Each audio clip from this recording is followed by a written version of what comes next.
Besar mulia kasih-Mu, Kau korbankan hidup-Mu, curahkan darah-Mu sebagai ganti dosaku. Kau berikan harapan di dalam kesesakan. Ampunilah perbuatan-Mu, Yesus Tuhan penebusku.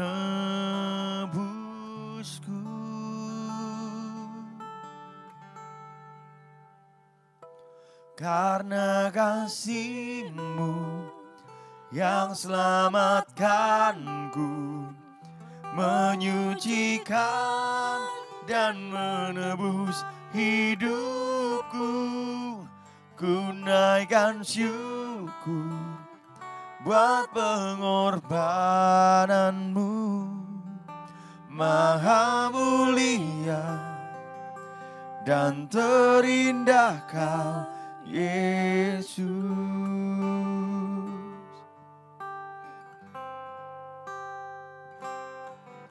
Besar mulia kasih-Mu,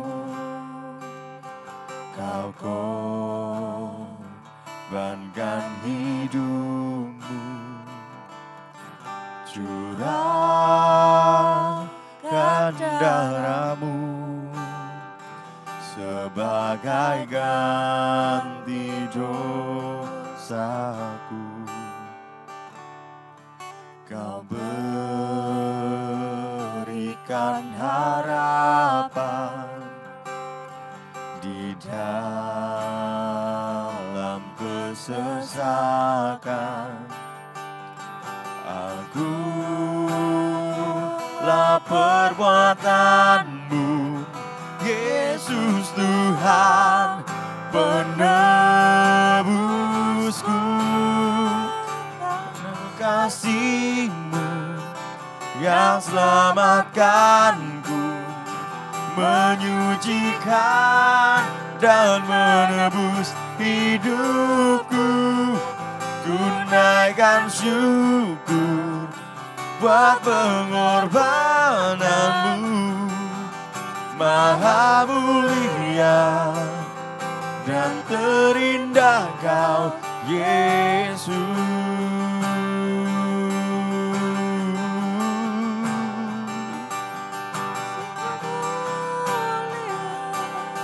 Kami bersyukur untuk pengorbanan-Mu, untuk semuanya di dalam hidupku.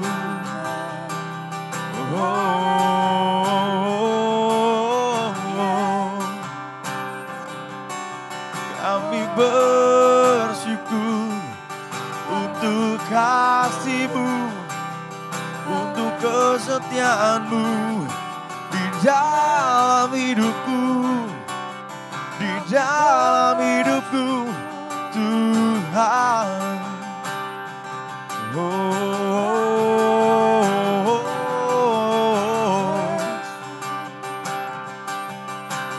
Haleluya.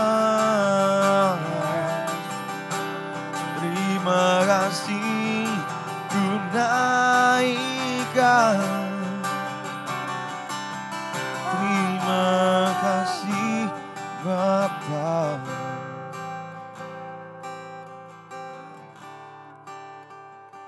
Karena kasih-Mu yang selamatkanku, menyucikan dan menebus hidupku. Ku naikkan syukur buat pengorbanan-Mu, Maha mulia dan terindah Kau, Yesus.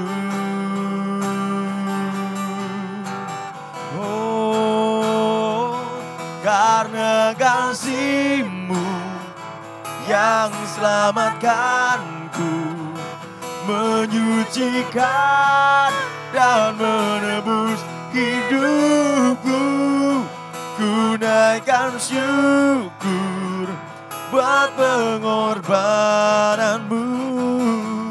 Maha mulia dan terindah Kau, Yesus.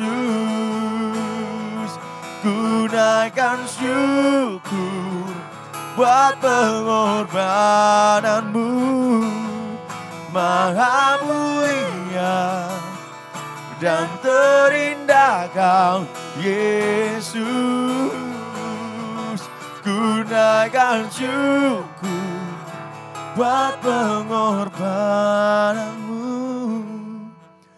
Maha mulia dan terindah Kau, Yesus.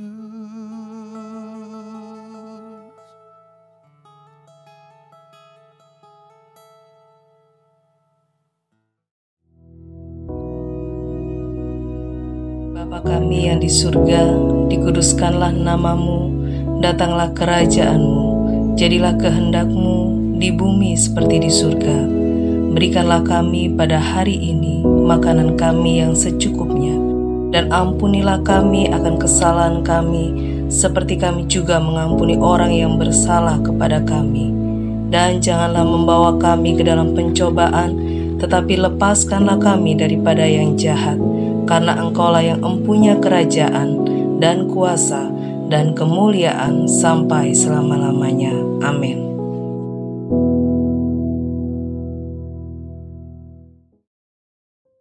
Haleluya, puji nama Tuhan, saudara sekalian. Kehidupan kita semua adalah untuk fulfilling divine destiny. Artinya adalah bahwa kita ini memang direncanakan oleh Allah, bukan tanpa tujuan. Eksistensi kita, keberadaan kita, kehidupan kita ini dijadikan oleh Tuhan. Tuhan sengaja menjadikan semuanya ini sesuai rencananya untuk suatu tujuan. Kita tahu bahwa dalam Yeremia 29 ayat 11 dikatakan bagaimana Tuhan itu mempunyai rancangan atau rencana. Jadi di sini kita lihat Tuhan itu tidak pernah asal-asalan. Oh kebetulan si A ada, si B ada, ini ada, itu ada, dunia ini ada dan seterusnya. No. Tuhan punya rancangan semuanya. Dan rancangannya itu bukan malapetaka, bukan sesuatu yang negatif, tetapi sesuatu yang sesuai dengan divine purpose. Divine purpose, tujuan Tuhan. Ya. Itu sebabnya kalau kita renungkan ya, Yeremia 29 ayat 11 ini memang bisa dikatakan merupakan kunci dari semuanya, karena terkait semuanya dengan rencana Allah ini. Ketika kita belajar mengenai mengucap syukur, ya itu rencana Allah juga. Ketika kita berbicara mengenai Sang God of Wonders, ya itu juga berkaitan dengan rencana Allah. Nah sekarang ketika kita berbicara mengenai fulfilling divine destiny, nanti pelan-pelan kita akan bahas destiny ini yang bagaimana. Tapi sebelumnya mari saya berikan introduction dulu supaya kita semakin jelas, semakin mengerti apa sebetulnya yang firman Tuhan ajarkan, yang firman Tuhan singkapkan dalam kaitannya dengan kehidupan kita ini. Untuk itu saya ajak saudara melihat di dalam Efesus pasal yang kedua, ayat yang ke-10. Dikatakan karena kita ini buatan Allah, diciptakan dalam Kristus Yesus untuk melakukan pekerjaan baik yang dipersiapkan Allah sebelumnya. Ia mau supaya kita hidup di dalamnya. Amin. Ayat ini luar biasa. Menyingkapkan apa dan bagaimana tentang kita ini yang hidup atau eksis di dunia ini. Dikatakan karena kita ini buatan Allah. God created us. Tuhan menciptakan kita, membuat kita dengan suatu rencana, dengan suatu rancangan. Bukan asal-asalan. Oh, saya kebetulan aja dilahirkan dari keluarga ayah ibu saya, dan seterusnya. Bukan, tidak ada yang kebetulan. Tuhan mempunyai rencana dalam hal ini.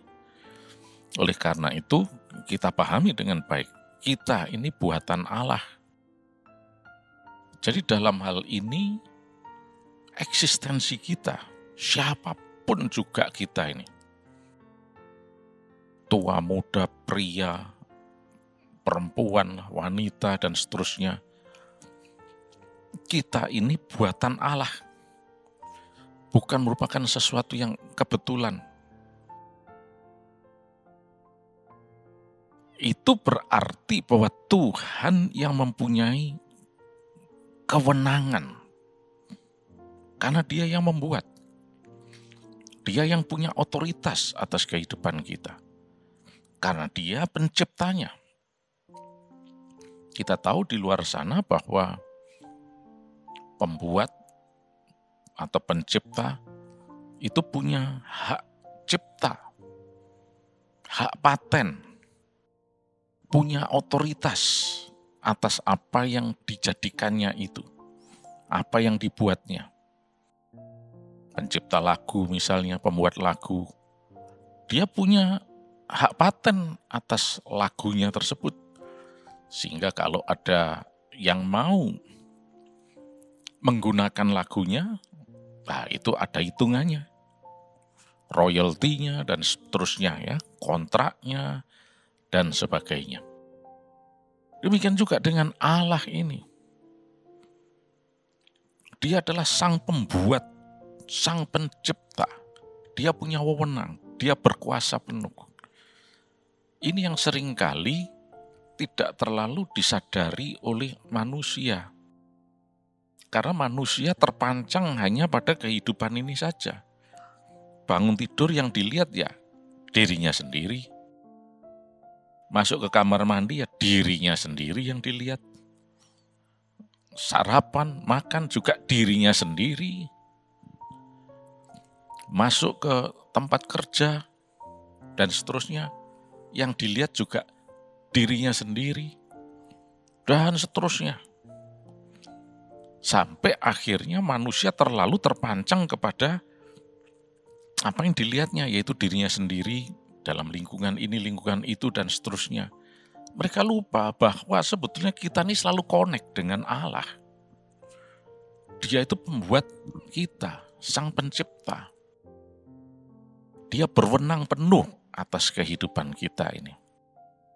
Oleh karena itu mari kita sadari betul dan kita pahami. Kita ini buatan Allah. Berarti Allah sepenuhnya punya kompetensi atas kita. Berwenang sepenuhnya atas kita.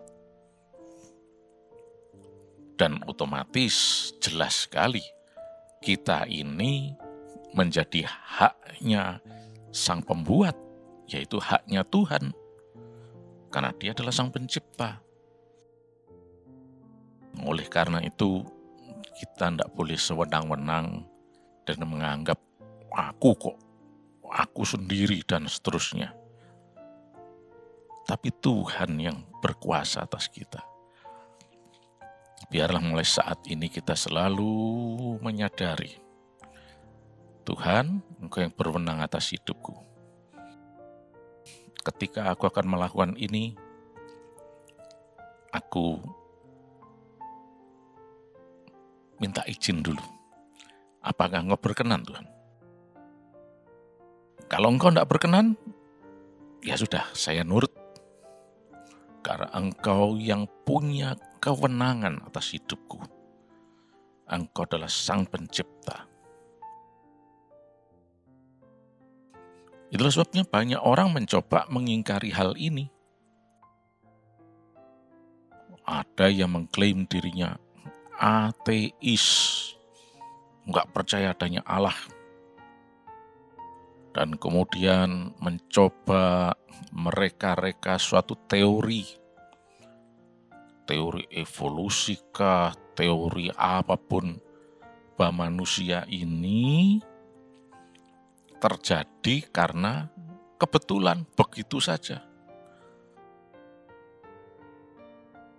Dan kemudian terjadi suatu evolusi lah, jadilah manusia seperti ini.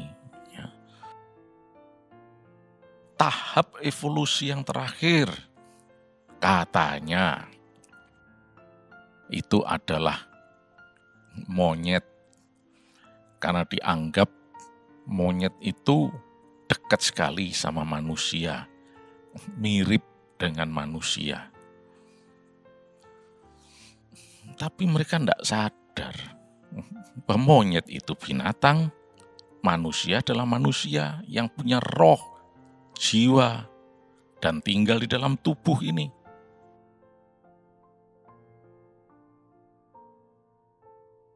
Belum pernah ada monyet dipenuhi Roh Kudus.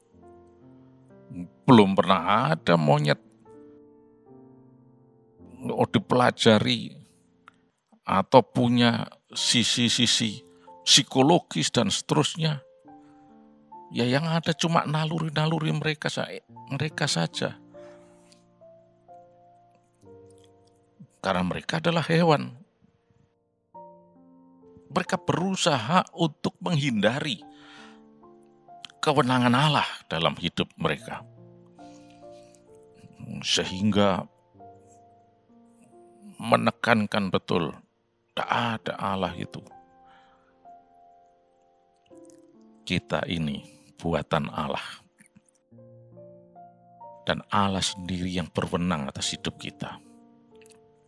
Oleh karena dalam segala hal, mulai saat ini, mari kita selalu menyadari kewenangan Allah atas hidup kita. Loh, tapi ini tangan saya sendiri, ini kaki saya sendiri, ini mata saya sendiri, mau saya. Saya ingin begini, begitu, terserah saya, dan seterusnya. Oke, silakan.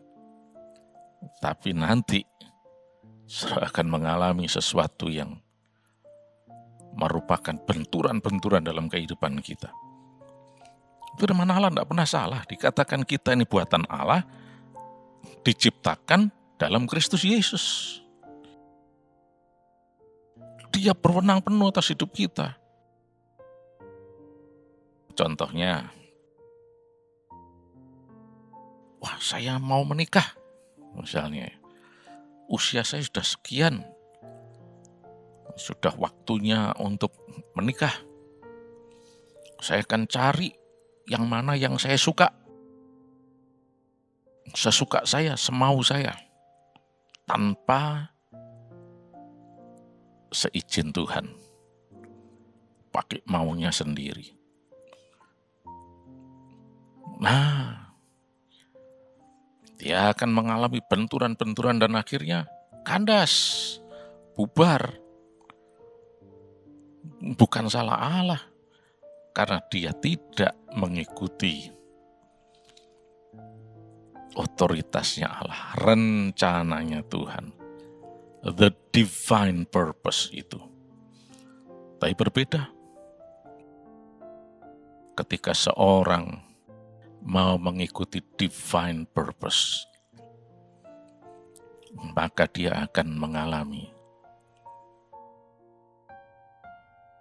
kebahagiaan, kesuksesan, dan hari depan yang penuh harapan. Saya sudah mengalami. Tuhan berikan seorang pendamping yang istimewa. Bukan karena pilihan saya, tapi karena pilihan Tuhan.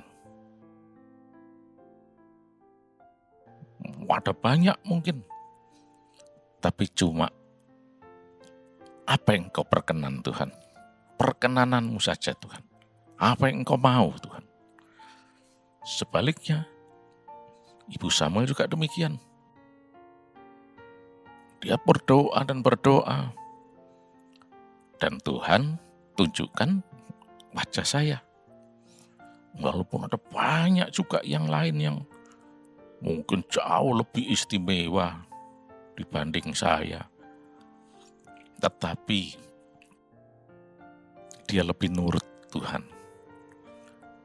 Dan terbukti tidak ada kegagalan dan sebagainya. Dan nama Yesus dipermuliakan melalui kehidupan rumah tangga kami, pernikahan kami. Oleh karena itu saya sangat bersyukur kepada Tuhan. Evharisto to Theo, karena Dia Allah yang baik. Bahwasanya untuk selama-lamanya kasih setianya. Kita ini buatan Allah. Allah yang berwenang sepenuhnya dalam hidup kita. Mari kita jangan keliru dalam hal ini. Selalu dalam segala hal seizin Tuhan. Ketika itu adalah seizin Tuhan, maka nggak ada kegagalan. Ya. Karena apa? Diciptakan dalam Kristus Yesus untuk melakukan pekerjaan baik yang dipersiapkan Allah sebelumnya. Jadi ada purpose-nya, ada tujuannya. Kita dijadikan Tuhan untuk melakukan pekerjaan baik. Tuhan menciptakan kita untuk tujuan yang baik. Sebabnya Yeremia 29 ayat 11 katakan, rancangan Allah adalah damai sejahtera dan hari depan yang penuh harapan. Puji nama Tuhan, saudara sekalian. Kita mempunyai Allah yang ajaib, God of wonders. Dan biarlah kita selalu bersyukur kepada Dia dalam segala hal, karena ternyata Dia adalah Allah yang baik. Evharisto to Theo. Dan Dia menjadikan kita dengan suatu purpose, tujuan, itulah destiny, untuk melakukan pekerjaan baik. Kalau kita bisa memahami ini, berarti kita, seperti diungkapkan dalam Yeremia 29 ayat 11 itu, kita cuma berjalan saja dalam rancangan Allah, dan pasti akan menuju hari depan yang penuh harapan. Evharisto to Theo. Puji nama Tuhan. Tuhan Yesus, Engkau Allah yang baik untuk kami. Engkaulah Sang Pencipta. Engkau yang mengendalikan hidup kami, memimpin kami, menguasai hidup kami sepenuhnya, supaya kami bisa fulfilling divine purpose atau divine destiny. Terima kasih Tuhan. Saya bersyukur kepadamu dan sepanjang hari ini kami sehat, kami diberkati berkelimpahan. Sepanjang tahun ini kami akan melihat mujizat-Mu dinyatakan. Kelimpahan besar terjadi Tuhan. Dari seberang lautan akan dicurahkan dalam kehidupan anak-anak-Mu yang sungguh-sungguh percaya kepada Engkau. To fulfill your destiny, your purpose in us, Lord, untuk menggenapi rencanamu dalam hidup kami, Tuhan. Terima kasih. Nama Yesus dipermuliakan dalam nama Yesus. Haleluya. Amin.